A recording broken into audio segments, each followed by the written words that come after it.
De la poussière, des sourires, une chaleur étouffante. Bienvenue pour cette 3e journée du Marathon des Sables.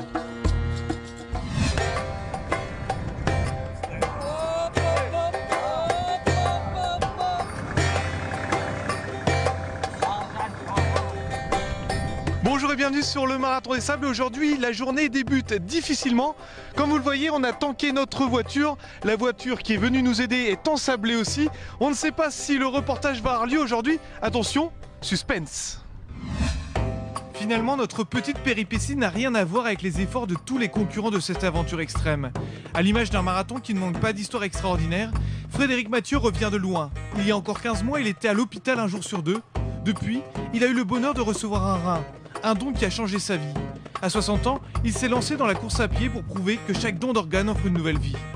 Ça m'a redonné une petite pêche quand même, parce que avant j'avais bien 10 ans de plus.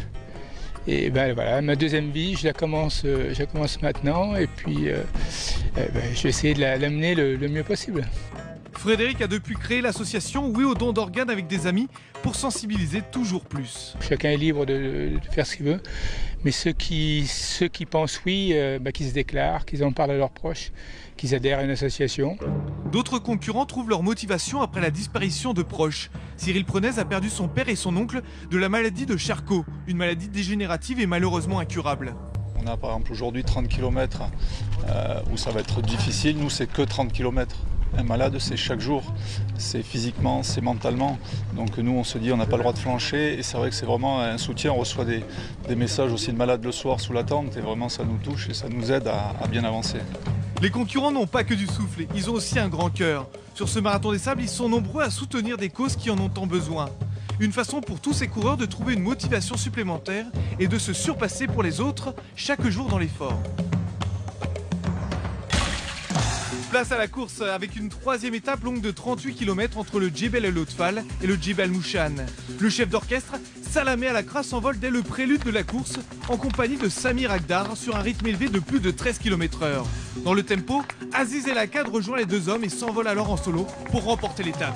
J'ai constaté que Salama est fatigué, alors j'ai pas raté l'occasion d'accélérer un petit peu jusqu'au bout.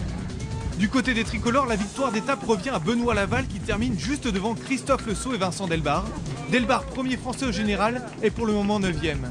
Je me sens un bon élève du désert là. Je reçois quand même.